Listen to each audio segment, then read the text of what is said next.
nibyo ibihe byiza kuri mwese mwahisemo gukanda subscribe kuri John Info. Ndabasuje kandi bahaye ikaze, bifurije kugubwa neza kuri uyu munsi wa none tariki ya mbere Gicurasi mwaka w'ibihumbi 2026. Kuri mikoro ndi Bosco, aho tugarutse muri studio kugira ngo turebe amakuru agezweho kugeza kuri uyu munota. Joseph Kabila, fondateri wa AFC 23, fondateri wa Nove Congo, uyu mugabo ibye birimo biragenda bigana ku musozo kubera yuko yamaze kuba yajya ku rutonde rw'abafatirwa ibihano na leta zunze ubumwe za Amerika kubera kugira uruhare mu bikorwa bihungabanya umutekano wa Repubulika Iharanira Demokarasi ya Congo, kubera kugira uruhare mu kugambira guhirika ubutegetsi bw'iki gihugu, kugira uruhare mu guhungabanya umutekano w'abaturage ndetse n'ibindi bigiye bitandukanye. Turaza kureba buri kimwe cyose uyu mugabo arimo arashinjwa kuva kuri nimero ya mbere kugera ku ya nyuma, ibihano kuri we uko byifashe ndetse n'icyo leta zunze ubumwe za Amerika zimuteganyirije.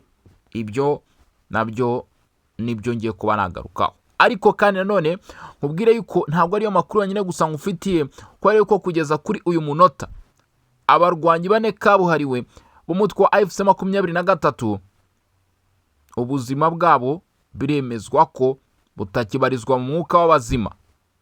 Abo nabo ngiye kuba naba kurondorera nkubwira abarimo ba Mahesh, Byamungu, Gaceri ndetse n'abandi. Ndaza kubwira n'urundi rutonde rw'abandi kuri ubu batakiri kubarizwa mu mwuka w'abazima. Ndaza kubigarukaho ubwira uko byifashe. Zambia, ingabo zabo zamaze kugera ku butaka bw'Uburasirazuba bwa Congo, zikomeje kwigarurira ibice ku bufatanye n'igisirikare cya leta ya Congo FARDC. Ubu bufasha bukomeye cyane bumaze guhabwa igisirikare cya leta ya Congo byifashe bite ibyabwo ko muri kumva ingabo za Zambia ntabwo uramenya ukuri kwabyo. Benshi bagiye babica hejuru mu minsi yashize, ntabwo bigeze bakuramburira aya makuru, ariko iki ni cyo gihe cyangwa se uyu ni wo mwanya kugira ngo nkire akadomo cyangwa se nkire iherezo kuri aya makuru. Niba ushaka gukurikirana ibyizi ngabo za Zambia, ndakubwiza ukuri, ntuze gukuraho urushinge rwa kabisano kuri John Info. Shabani Ruko, uyu mugabo ibye bimeze bite? Nawe ndaza kubigarukaho nkubwire uko byifashe. Ndakubwiza ukuri ko ngufite amakuru menshi cyane, ariko kandi nanone unyemerere ubanze ukande subscribe cyangwa se sabone ku bantu mutarabikora. Ikindi kandi nanone kuri inshuro ndashaka ko like zirushaho kugenda zizamuka kabisa, ntabwo bigoranye. Nako kabuto kabisa kareba hejuru ubundi ukagakoraho tukarushaho kugenda tubana. Bibaye na byiza ushobora gusharinga ayo makuru. Nshimira cyane abantu bakomeje kugenda kabisa basharinga amakuru yacu n'ibiganiro tugenda tubagezaho, kugira ngo bibashe kugera ku bandi cyangwa se n'abandi babashe kumenya aho isi igeze, kubera yuko amakuru ni ikintu kiba gikomeye cyane. Iyo umuntu afite amakuru aba afite byose. Kandi nanone nshimira abantu mu by'ukuri badahwema kutugaragariza urukundo ndetse no kutwereka ko badukurikirana, barimo n'abatanga ibitekerezo byabo ndetse n'inyunganizi. Ibyo nabyo turabibona.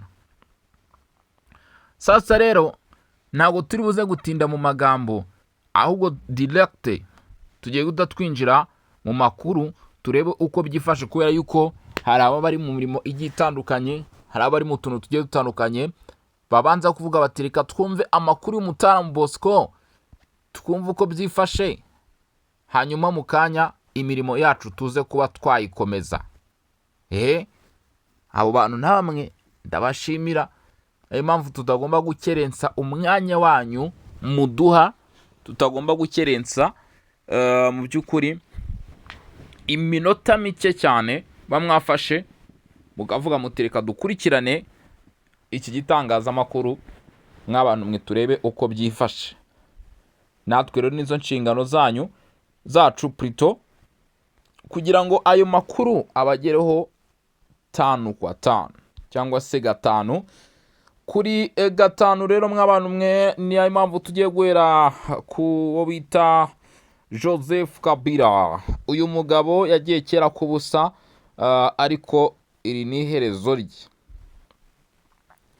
rye ryageze rwose. Ibyaha bigiye bitandukanye bagiye bakora we na bagenzi be, kuko uyu mugabo yagiye ashinga buriya imitwe igiye itandukanye. Byari maze iminsi binavugwa ko we n'uwo bita Colonel Nangaye Bulo mu ruri kwaka batari gucana waka hagati ye n'uyu mugabo. Ariko ndagira ngo ngwire ko ubu ngubu tuvugana Leta Zunze Ubumwe za Amerika zamuhagurukiye. Leta Zunze Ubumwe za Amerika zivuga ziti tugiye guca ikintu bita akavuyo. Tugiye guca akavuyo rwose. Iyo ni Amerika ivuga iti tugiye kuba twaca akavuyo.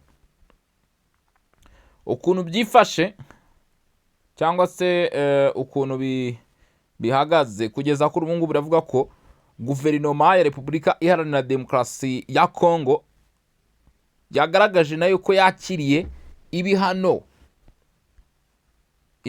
kuri Joseph Kabila nk'igihugu cyagize iki cyamubyaye. Nubwo kenshi bagenda bavuga bati Kabila ntabwo ari umunyekongo, hari abajya babivuga turabibona ati Kabila ntabwo ari umunyekongo nawe, ahubwo nawe ari mu murongo w'abandi banyamahanga bashaka kutwangiriza igihugu. Ariko ibyo ntabwo byabujije ko Leta ya Kinshasa yavuze iti twebwe ibihano ari guhabwa turaza kugira iki, turaza kuba twabyakira.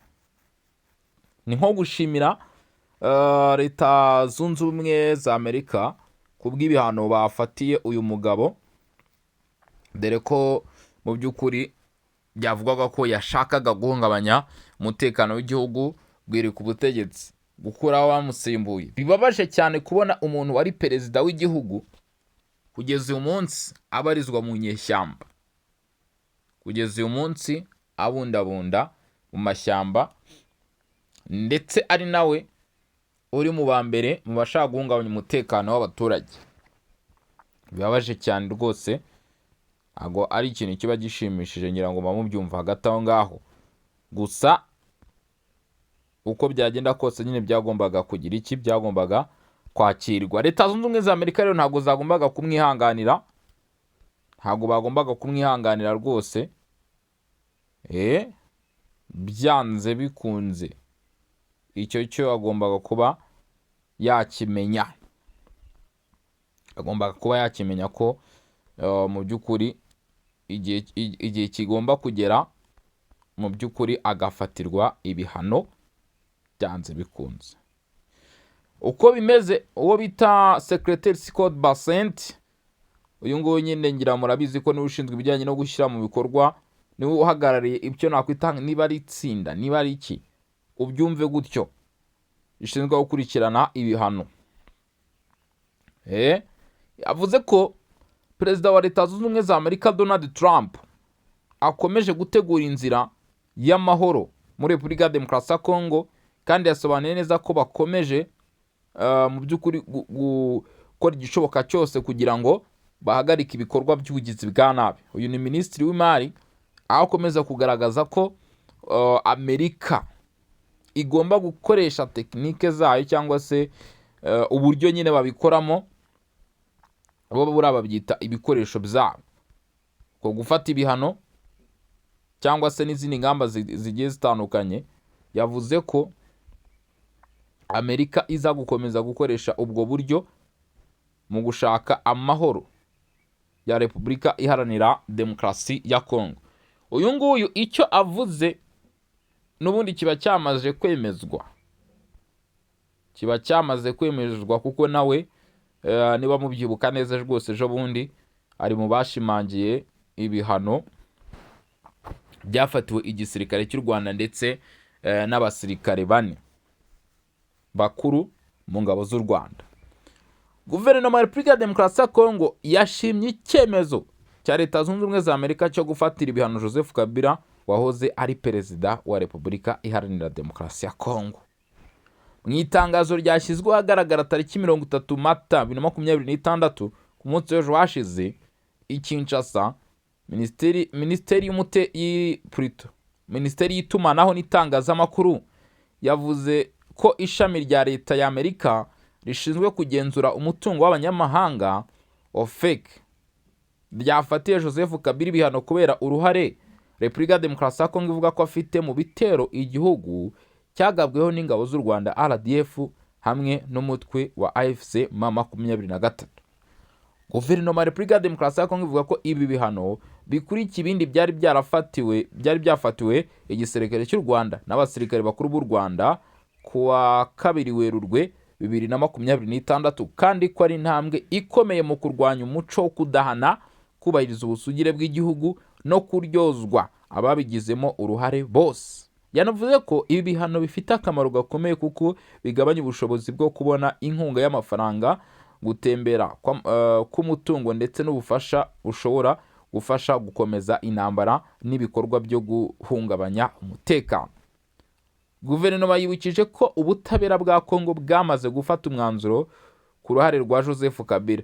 Ni nko kuvuga bati twe twamaze n'ubundi kumuha ibihano. Gira murabizi ko bamukatiye imitungo ye iranafatirwa hano muri Kinshasa. Uyu mugabo arahungira hera, bakamuhamya ibyaha bikomeye birimo ubugambanyi, kwifatanya n'umutwe w'inyeshyamba, ibyaha by'intambara ndetse no guhungabanya umutekano w'igihugu ndetse no gushyigikira imitwe yitwaje intwaro irwanya Repubulika Iharanira Demokarasi ya Kongo. Ibyo nibyo byaha yahamijwe na Repubulika ya Demokarasi ya Kongo, akatirwa igihano cyo gufungwa burundu. Guverinoma yashimiye ubutegetsi bwa Perezida Donald Trump kuri iki cyemezo cyo gufatira Joseph Kabila ibihano, ivuga ko kijyanye n'imbaraga zo kubahiriza amasezerano ya Washington no gushaka amahoro arambye mu karere k'ibiyaga bigari. Yanashimangiye ko amahoro nyakuri adashobora kuboneka hatitaye ku kuryozwa ababigizemo urare kugira ngo ahungabane, kudahana no kwibagirwa abahohotewe. Ivuga ko amahoro arambye ashingira ku kuri, ubutabera, indishyi no kwirinda ku byabaye ko byazongera kuba. Repubulika ya Demokarasi ya Kongo yongeye kwibutsa ko hashingiye ku cyemezo nimero 2473 cy'akanama k'umutekano kanoni n'amasezerano ya Washington, amahoro azagerwaho gusa ari uko ingabo z'u Rwanda zivuye ku butaka bwa Kongo nta mananiza, kandi zigahagarika burundu inkunga zose ziha M23. Guverinoma ya Repubulika ya Demokarasi ya Kongo yavuze ko izakomeza kubahiriza ibyo yiyemeje mu biganiro by'amahoro biri gukorwa hagamijwe kugarura umutekano usesuye no gusubizaho ububasha bwa leta ku gihugu cyose. Nivango mu bice inyeshyamba zigaruriye ububasha bwa leta ya Repubulika Iharanira Demokarasi ya Kongo bugasubiramo. Ati ibyo ngibyo bizaba ari intambwe nziza ikomeye cyane yo gutuma tubara ko amahoro mu burasirazuba bwa Repubulika Iharanira Demokarasi ya Kongo azaba mu by'ukuri yagaruwe, rwose. Uyu mugabo Joseph Kabila mu by'ukuri bavuze ko agomba gutanga miliyoni y'amadolari ya Amerika kubera ibyaha akurikiranweho byo guhohotera uburenganzira bwa muntu nk'indishyi. Icyo ni kimwe mu bihano yafatiwe, miliyoni y'amadolari ya Amerika. Ibihano bya Amerika kuri Joseph Kabila biravuga ko ntabwo ari amafaranga agomba gutanga, ahubwo amafaranga miliyoni y'amadolari ya Amerika yashyizweho ku muntu ushobora kuba wagaragaza ahari, akaba yatabwa muri yombi. Yarafashwe. Hanyuma rero ibihano kuri uyu mugabo bije kubera ko mu by'ukuri afite ibyaha byinshi arashinjwa byinshi kabisa. Hano yagiye akorera mu burasirazuba bwa Repubulika ya Demokarasi ya Kongo, cyane cyane bigamije guhungabanya umutekano w'igihugu, dore ko ibi Leta Zunze Ubumwe za Amerika bari baragiye babiteguza kenshi bavuga bati bantu muri kugira uruhare mu bikorwa by'ihungabana by'umutekano, hagarikiraho ibintu bigeze. Impamvu wumva ari Joseph Kabila, abandi n'ubundi bihano bamaze kubifatira. Ibyo byugomba kuba wabimenya. Abandi ibihano byabo rwose bamaze kuba babifatirwa. Aba ba General Sultan Mbanwuri Makenga ibihano byabo byagiyeho kera cyane kabisa. Ntabwo ari uko babibagiwe, ahubwo nuko uyu ari wari usigaye. Nuko ari wari ugize iki? Wari usigaye. Icyo cyo ugomba kuba wakimenya rwose, ukamenya uko ibintu bimeze hano ku butaka bw'uburasirazuba bwa Repubulika Iharanira Demokarasi ya Kongo. Ngira ngo murumva ko Leta Zunze Ubumwe za Amerika baragerageza gukora ibishoboka byose kugira ngo amahoro n'umutekano bibashe kuba byaboneka. Mu by'ukuri niba urimo uragenda rwose ubyumva, niba urimo uragenda ubyumva rero urumva ko barakora ibishoboka byose kugira ngo amahoro n'umutekano bibashe kuba byaboneka hano muri Repubulika Iharanira Demokarasi ya Kongo. Rero nubwo hakirimo imbogamizi nyinshi, dore ko ibihano bigenda bifatwa, ariko abenshi bakavuga bati se ishyirwa mu bikorwa ryabyo ko rigenda bigura intege, kubera ko ngo bafatirwa ibihano hatabaho ko bagaragara bahanwa. Bigenda bite? Leta Zunze Ubumwe za Amerika rero zatangaje ko zafatiye ibihano Joseph Kabila, wahoze ari perezida wa Repubulika Iharanira Demokarasi ya Kongo, abamushinja gushyigikira imitwe yitwaje intwaro ikora mu burasirazuba bw'icyo gihugu, harimo M23 rya Alliance Fleuve Congo, nk'uko byatangajwe n'ishami rya Leta ya Amerika rishinzwe imari n'umutungo, Department of the Treasury. Joseph Kabila yashyizwe ku rutonde rw'abafata ibihano n'ikigo Office of Foreign Asset Control kubera uruhare akekwaho mu guhungabanya umutekano n'ituze bya Repubulika ya Demokarasi ya Kongo. Ibi bihano bivuze ko umutungo we wose uri munsi y'ububasha bwa Amerika uhagarikwa, kandi ko umuntu wese cyangwa ikigo cyose cyo muri Amerika bibujijwe kugirana nawe ubucuruzi cyangwa indi mikoranire y'imari. Washington ishinja Joseph Kabila gutera inkunga imitwe y'inyeshyamba igira uruhare mu bikorwa by'urugomo bikomeje mu burasirazuba bwa Kongo, agace kamaze igihe kibasiwe n'umutekano muke n'ibibazo bikomeye by'ubutabazi ndetse n'uburenganzira bwa muntu. Ngaho ibyo rero iby'ibihano kuri uyu mugabo Joseph Kabila, urumva ko kugeza kuri iyi nshuro navuga ko ntago bimworoheye na gato. Abandi bakavuga bati yagombaga kubiryozwa byanze bikunze, kubera ko nyine ni ibyaha yagiye akora. Urumva rero ko birimo birarushaho kugenda bigorana. Uyu mugabo rero afatiwe ibihano mu gihe n'ubundi abarwanyi ba FC23 bivuga ko bari mu ihurizo rikomeye cyane, cyangwa se bari mu bibazo bikomeye cyane byo kugenda n'ubundi batakaza amaboko ya bamwe mu barwanyi babo. Hari amakuru yihutirwa avuga ko kugeza kuri ubu ngubu navuga ko hari ibirori, ndavuga ko ari imihango ibiri idasanzwe imaze gukorwa n'inyeshyamba za FC23. Ariko ikintu cyakurikiye cyane ibirori, cyangwa se ikintu kibabaje, nuko bamwe mu barwanyi ba FC23 bagiye baburirwa irengero, bivuga ko bitabye n'Imana, batagaragayemo koko, bigaragaza cyangwa se byerekana gushimangira ko ayo makuru yatangajwe bishoboka ko ari ukuri kwambaye ubusa, cyangwa se ari ukuri kwa nyako. Turahera kuri Tiger One, Bernard Byamungu Mahesh. Uyu mugabo ibirori byose maze iminsi biba bikorwa n'abarwanyi ba FC23 ntigeze agaragaramo. Siwe gusa, iyi mihango yombi yitabiriwe n'abayobozi bakuru b'uyu mutwe ndetse n'abatumirwa. Ariko Bertrand Bizimwa akomeje kuvuga ko mu by'ukuri ari ibirori bisanzwe, gusa ntabwo yigeze akomoza kuri abo bagiye batagaragaramo. Ariko menya ko hari bamwe mu bataragaragaye rero muri ibyo bikorwa. Abantu benshi bari bazi impamvu y'ukuri kubura kw'abo bantu, cyane cyane mu gihe uyu mutwe warimo gusoza amahugurwa y'inyigisho za ideology mu banyamuryango bawo. Amafoto yagaragaye ntabwo bagaragayemo. Tariki 30 inyeshyamba zongeye gukora undi muhango wo gusoza amahugurwa ku bandi bakozi. Gusa ikintu cyabayeho cyangwa se cyagaragaye abayobozi bakuru bose bari bitabiriye, ariko bamwe mu bazwi cyane ntabwo bagaragayemo, kandi ibi bikavuga ko aba bapfuye. Uwa mbere ni uwo bita Bernard Maheshi Byamungu, murwanyi kabuhariwe wa 23 ntiyagaragaye. Hakaza uwo bita Gaceri Musanga, murumuna wa Bahati Musange Rasto, nawe ntiyagaragaye, bakavuga bati nawe rwaramumize. Undi ni uwo bita Wiringoma ndetse n'uwo bita Jimmy Nzamuye, uko ari bane. Biravuga ko ngo rwose batakibarizwa mu mwuka w'abazima. Aya makuru atuma bamwe bavuga ko ibi bintu bishobora guhinduka vuba mu minsi iri imbere, kuko umuntu ashobora kuba ahari uyu munsi ejo akaba atakigaragara.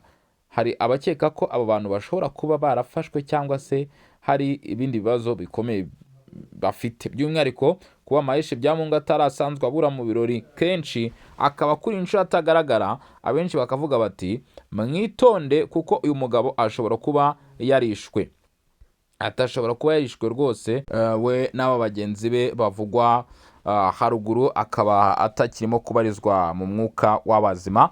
Sadek rero yongeye kugaragaza ko ibihugu byabo bifite ubushake bwo gutabara Repubulika Iharanira Demokarasi ya Kongo. Ibi bigaragaye ku ngabo za Zambia ubu tayari mu gufatanya na FARDC mu ntara Tanganyika. Inkuru nziza nuko bamaze kongera kwigarura utundi duce. Karite ya muriro yamaze kuba yafatwa cyane, ndetse hanagaragara tanks za Zambia.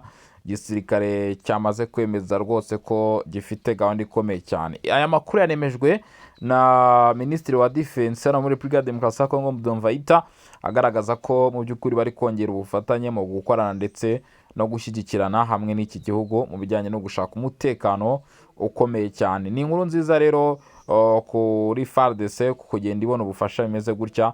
Urumva ko ni amakuru ashimishije rwose kuri bo. Hanyuma reka mbashimire, mbabwire mwakoze cyane kudukurikirana, mwakoze cyane kubana natwe muri aya makuru n'ibiganiro twagendaga tubagezaho. Bararikira kuza gukurikirana andi makuru twabateguriye mu masaha ari imbere uko biraba byifashe, kandi nanone kuri inshuro. Murakoze cyane, mugire ibihe byiza.